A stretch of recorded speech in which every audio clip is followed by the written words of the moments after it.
예, 안녕하세요. 세뇌 탈출입니다. 오늘은 국내 정치 얘기를 좀 해볼까 합니다. 아시다시피 지금 문재인 586 집단에 대한 국민의 그 구역질, 분노는 임계치를 향해서 계속 올라가고 있습니다. 그런데 특이하게 자유한국당의 지지율이 안 올라가요.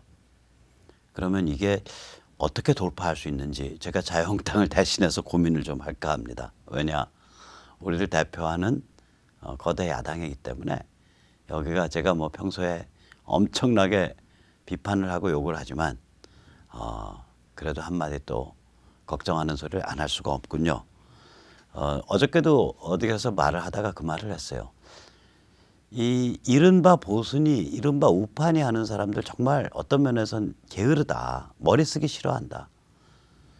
지지를 하는 것과 비판적 지지를 하는 것을 구별을 못한다. 비판적 지지를 하면 왜 비판하냐, 왜 내부 총질하냐인데, 아니 내부 총질하면서 지지할 수 있는 거지.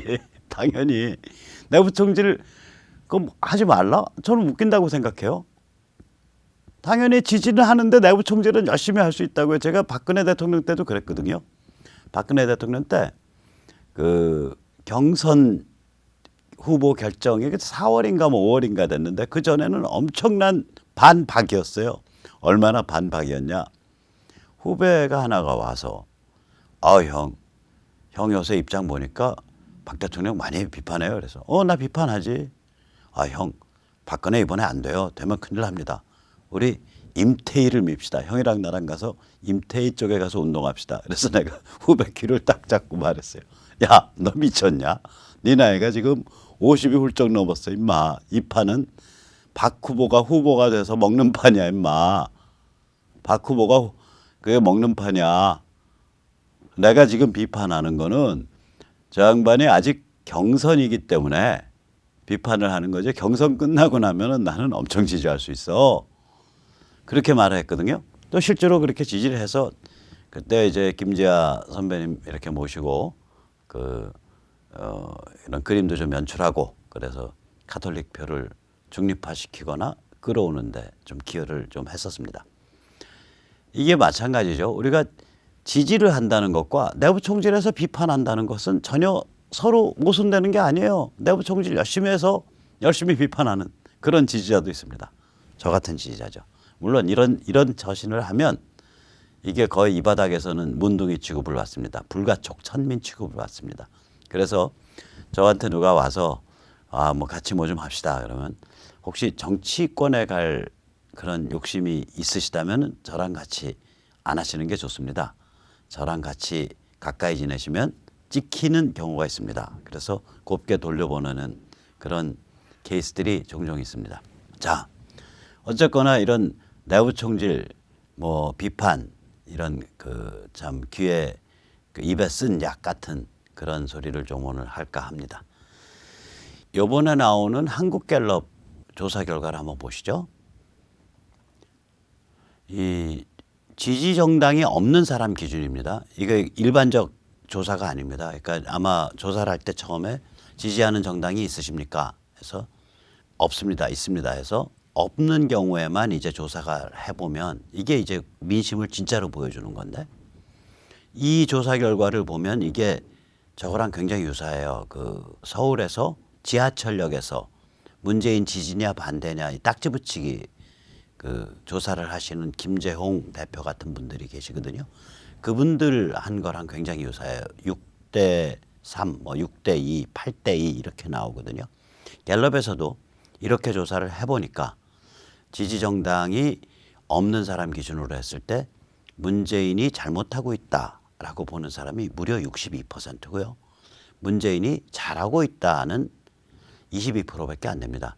이는 문재인 취임 직후랑 비교를 하면 완전히 거꾸로 뒤바뀐 숫자입니다. 자, 이렇게 문재인 정부에 대한 지지율은 급속하게 떨어져 가고 사람들의 구역질과 분노는 임계치를 향해서 가고 있습니다.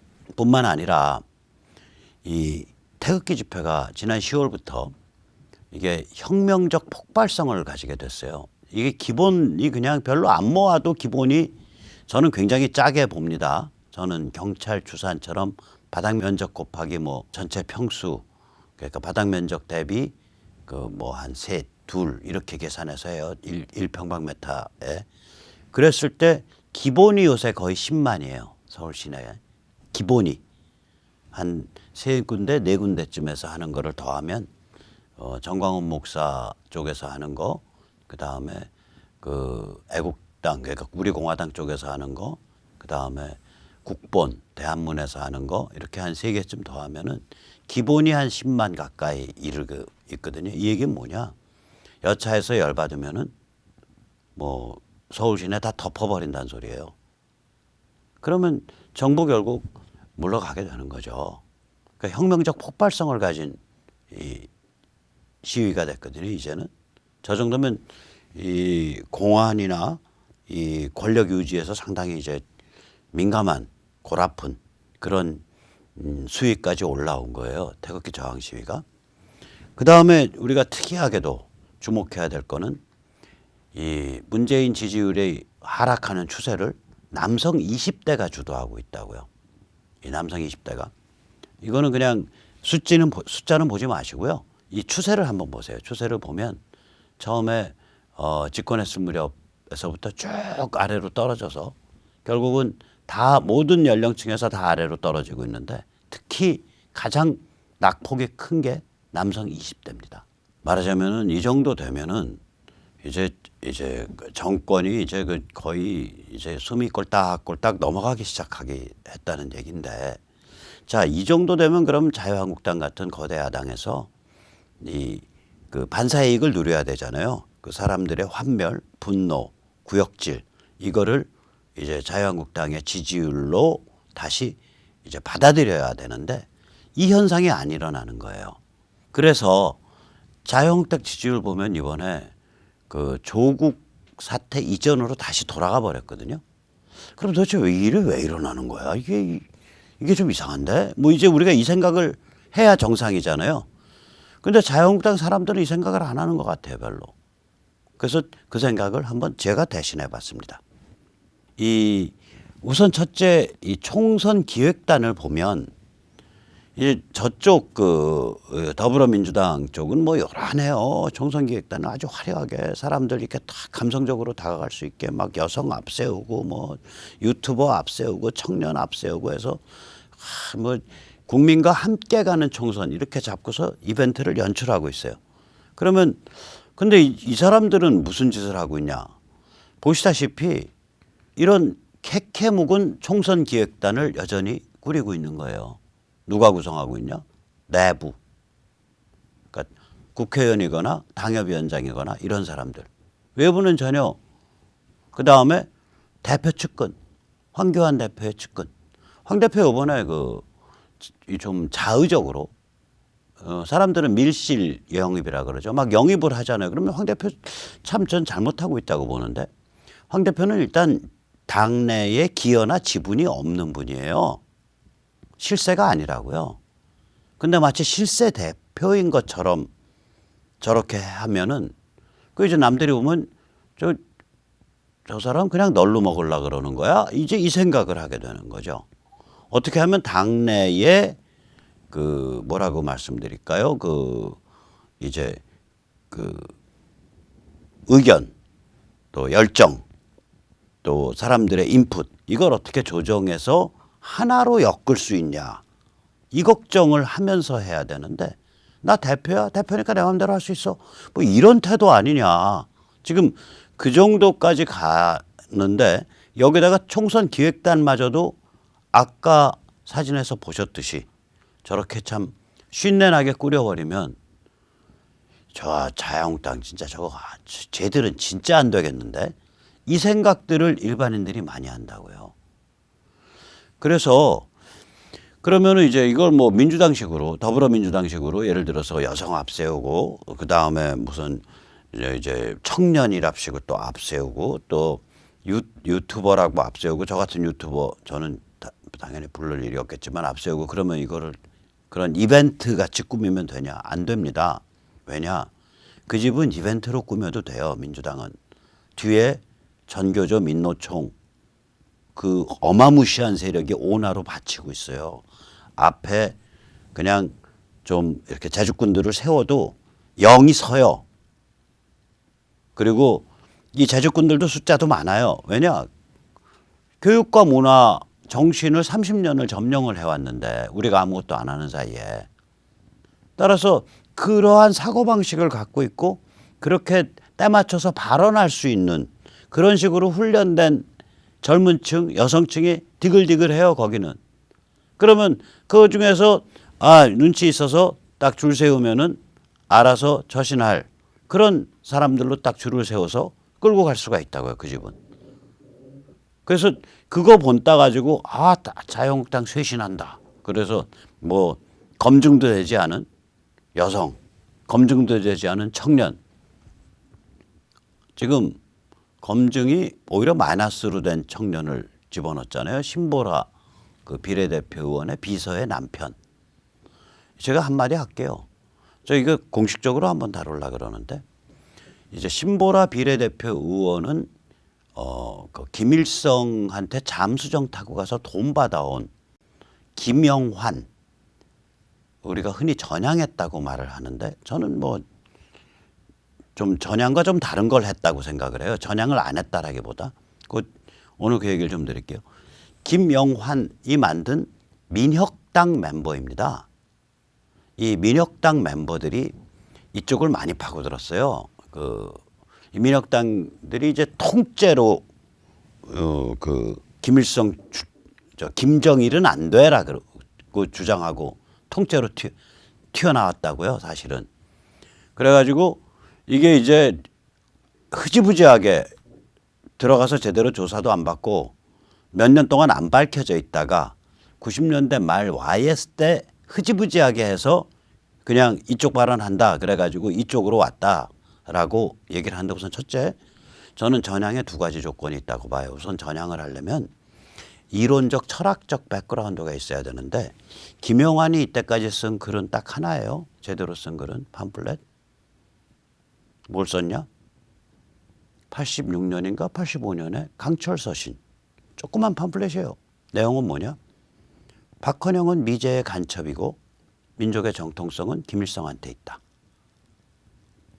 그럼 그 사람은 제대로 된 그 막스 레닌주의라든지 철학이라든지 공부한 적이 없는 사람이야. 다시 말해서 전향을 하려면 공부를 했었어야 돼요. 저쪽을 깊게. 공부를 한 적이 없어요. 따라서 그건 전향할 수가 없어요. 전향할 자격이 없어요. 전향은 아무나 하나. 두 번째, 전향은 개인 단위에서 이루어져요. 그런데 김영환 집단은 민혁당 집단은 정확히 표현하면 민혁당 전북도당 전체가 단체로 왔어요. 단체로 오는 건 뭐라 그러냐? 귀순이라고 합니다. 단체 귀순.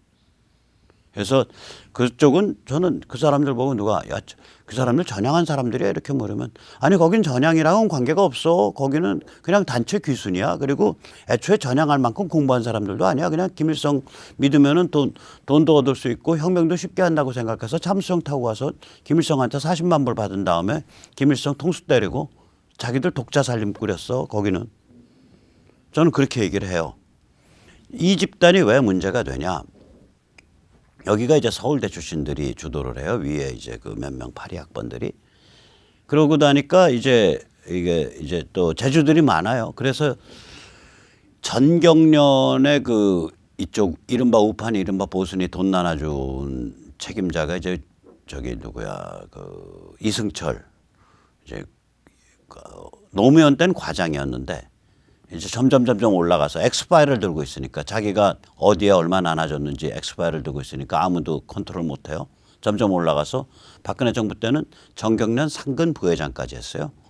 정경련에서요. 실무자가 상근 부회장 된 게 아마 처음일 겁니다. 보통 정경련 상근 부회장은 차관급 고위직 공무원들이 합니다. 정경련 상근 부회장까지 됐고 박 대통령한테 잘 보이려고 한상 근사하게 차렸다가 눈치 보니까 아닌 것 같으니까 판 둘러엎고 그래서 제가 말한 건 이제 무슨 미르재단 뭐 K스포츠재단 이런 거예요. 검찰 조사 이제 그다음에 헌법재판소 이런 데 가서 그 증언하고 이럴 때 이 모든 것이 박 대통령이 시켜서 했다라고 증언을 해서 그 사정을 아는 일부 사람들은 저거 위증이다라고 주장을 하는 그런 증언을 해서 박 대통령을 감옥을 보내는데 혁혁한 공을 세운 사람입니다. 이승철이라는 사람이. 이 이승철이 정경련 돈을 주물럭거릴 때 보통은 이제 다른 단체들은 이 상근 경상 운영비를 못 받아요. 그러니까 매달 반복적인 돈을 못 받고 그런 돈 받은 데는 거의 없었어요. 제가 알기로 그 프로젝트별로 받거든요. 뭐 플래카드 한 장 펼쳐들고 성명서 한번 한 10명 모여서 읽으면은 뭐 100만 원, 200만 원 이런 식으로 제가 그래서 그런 짓 하지 마라. 그렇게 하면 사람들이 천해진다. 너희가 우파를 기르는 게 아니라 우파를 망치고 있다. 제가 그 말 했다가 이제 그 정경련 상근 집단하고 제가 원수가 된 사이예요. 그렇게 돈을 뿌리는데 유독 이 민혁당이 주도하는 그룹에는 단체에는 한 몇 년 동안에 한 10년 동안에 20억 이상 뿌렸죠. 20억 이상 줬어요. 상금 그러니까 경상성으로 매달 2, 3천만 원씩 준 거예요. 따지고 보면. 그 이제 그렇게 해서 참 노른자유에서 따뜻하게 있었고 박근혜 정부 출범 때에 마치 자기들이 시민판의 대장이라고 이렇게 처신을 해서 저게 됐죠. 거기서 시민 그러니까 청와대 비서실의 시민 파트 쪽에 이제 비서관 그다음 행정관 이런 자리에 줄줄이 들어갔죠. 그 인맥이. 그래서 시민 파트를 거기서 쪼물락쪼물락 했죠. 거기서 비서관 하던 최홍재라는 인물은 그 같은 민혁당 인맥인데 이제 2016년 총선 때 이제 공천을 받아서 은평에서 나왔고요. 그 다음에 최홍재 동료는 은평이 을이 있잖아요. 거긴 또 다른 은평에서 나왔고요. 그 다음에 비례대표로는 신보라를 넣었고요. 민혁당 멤버는 아니지만 민혁당과 같이 움직인 그 그룹과 같이 움직인 하태경은 공천을 받아서 부산에서 됐고요. 즉 다시 말하자면 그 그룹에서 당선권에 갔던 공천자만 4명이었어요. 2016년에. 그런데 2016년 총선이 망쳐지면서 2명이 못 들어가고 하태경과 신보라가 들어간 거예요. 이 민혁당 그룹이 이제 저는 뭐 다 후배뻘 돼서 평소에는 잘 지냈는데 제가 저 친구들 안 되겠는데 라고 생각을 한 건 탄핵 때 탄핵 지지 입장이었습니다. 아니 박 대통령의 그 비서관을 했고 청와대에서 그래서 시민판을 주물럭거렸고 그 다음에 박 대통령이 시절에 공천을 받아서 당선권에 넷이 들어가서 그중에 둘이 당선이 됐고 그중에 하나는 비례대표고 그러면 그야말로 이제 저기에만 양지만 다닌 거 아니에요. 그런 사람들이 어떻게 탄핵을 지지하냐고. 제가 그때 쇼크를 먹었고요. 두 번째는 그래서 최홍재는 탈당해서 바미당 갔다가 다시 아마 돌아왔을걸요. 자유한국당으로. 탄핵파랑 같이 바미당을 갔다가 다시 돌아왔다. 그 정도예요. 거기 멤버들이. 그다음에 이제 그건 좋은데 그다음엔 뭐 좋다기보다 그건 그거고 또 더 심각한 문제는 2018년 이제 문재인이 위장 평화쇼를 막 벌일 때 김영환이 뭐라고 주장했냐면 김정은 계몽군주론을 주장했어요. 김정은이 계몽군주 같은 역할을 해서 비핵화를 하고 북한을 번영시켜 갈 것이다. 문재인 쪽이랑 똑같은 주장한 거예요. 제가 그때 기겁을 했어요. 이 사람들은 굉장히 위험한 사고방식을 하고 있는 사람들이구나. 자, 그러면 그 족보, 이 민혁당 그룹은 굉장히 내부 단결력이 강해요. 내부의 칼라도 거의 동일하고. 요새는 탄핵 묻고 가자는 입장이죠. 심지어는 박근혜 대통령의 거의 그 충성을 마지막까지 바쳤다고 생각되는 허현준 행정관, 거기도 그 그룹인데 그 한번 갔다 와서 얼마 전에 뭐 유튜브에서 방송을 할 때 거기도 탄핵 묻고 가자라고 얘기했다 그러더라고요. 이게 내부적으로 굉장히 단결력이 강한데요, 여기가. 근데 여기 이제 인맥은 위층은 이제 서울대 파리들이고요. 그 다음에 뭐 연대 또 뭐 파리 뭐 이렇게 되고 이제 아래로 쭉 내려가면 민혁당 전북 도당입니다. 민혁당 전북 도당 멤버들이 전부 이제 그 단체 귀순을 한 그런 인맥인데, 그래서 제가 그 신보라 의원의 그 비서관의 남편, 거기도 이제 민혁당이겠죠 당연히. 거기는 굉장히 내부 결속이 강하니까 이런 사람을 우리 저기 뭐야 황교안 대표가 뭐 영입. 근데 그 사람이 아니 구의원 지난 때 구의원 후보 뭐 신청인가 했다가 물 먹었다든가 구의원 나왔다가 물 먹은 그런 사람을 청년이라고 퍽.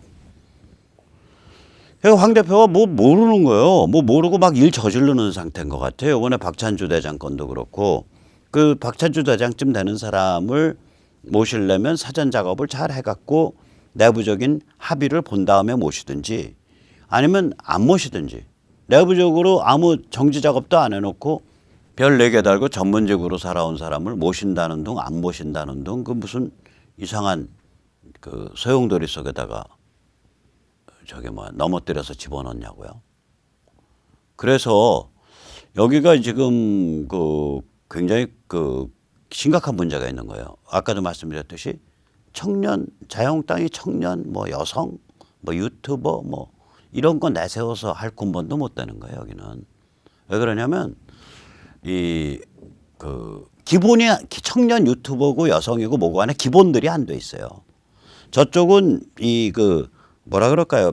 배경에 아까도 말씀드렸듯이 정교조 또 민노총 이런 무시무시한 오나 그룹이 있으니까 이게 자기발랄한다고 생각되는 혹은 화류계 혹은 약간 엔터테인먼트 기질이 있는 사람들을 앞을 세워도 사고를 안 쳐요. 그런데 이쪽은 자기의 정신이나 상징을 제대로 갈고 닦지 않았었기 때문에 그리고 또 오나 그룹도 없기 때문에 뭐 그래도 사진빨이 나오는 청년을 데려다 놨다. 뭐 사진빨이 나오는 뭐 여성을 데려다 놨다. 이러면 이제 사고 나는 거예요. 그런 문제가 있는 거예요. 따라서 자유한국당은 지금 굉장히 심각하게 가야 돼요. 오히려 굉장히 무겁고 심각하고 진지하게 가야 돼요. 상대방이 쇼를 부리면서 놀 때 여기는 오히려 전혀 다른 아주 진한 색깔을 갖고 뻥 하고 날아가야 된다고요. 그래서 저는 자유한국당이 4가지에 해당하는 분야에 대해서 일정한 태도와 메시지를 보여야 된다. 그렇게 생각을 합니다. 그것을 잠시 설명드리겠습니다. 우선 첫째, 미중 문명 전쟁 및 홍콩 저항에 대해서 지지해야 돼요. 지금 자유한국당의 어떤 논평에도 미중 문명 전쟁이 심각하다. 우리가 비록 중국과 뗄래야 뗄 수 없는 그런 경제협력 관계를 갖고 있지만 개인 존엄성이라든지 민주주의라든지 자유라든지 이런 데에 있어서는 지금 미중 문명 전쟁에 있어서 미국의 옹호하고 있는 가치들을 우리가 공유하고 있음을 확인한다. 그리고 14억 중국인도 이런 인류 보편의 문명 보편의 가치와 질서를 향해서 이행해 갈 것이라고 믿는다. 뭐 이 정도 논평은 수시로 나오고 있었어야 돼요. 홍콩 저항에 대해서도 논평이 나오고 있었어야 돼요. 자유한국당이 이거 한 번도 한 적이 없어요. 자 보세요. 미중 문명 전쟁이 이게 보통 일이냐고요. 한반도의 명운을 결정짓는 거대한 변화가 일어나고 있는데 이거를 전혀 얘기를 안 해. 그러면 이게 국민을 지도하는 정치 집단인 게 맞냐고요. 안 맞죠? 안 맞죠. 이거부터 해야 돼요.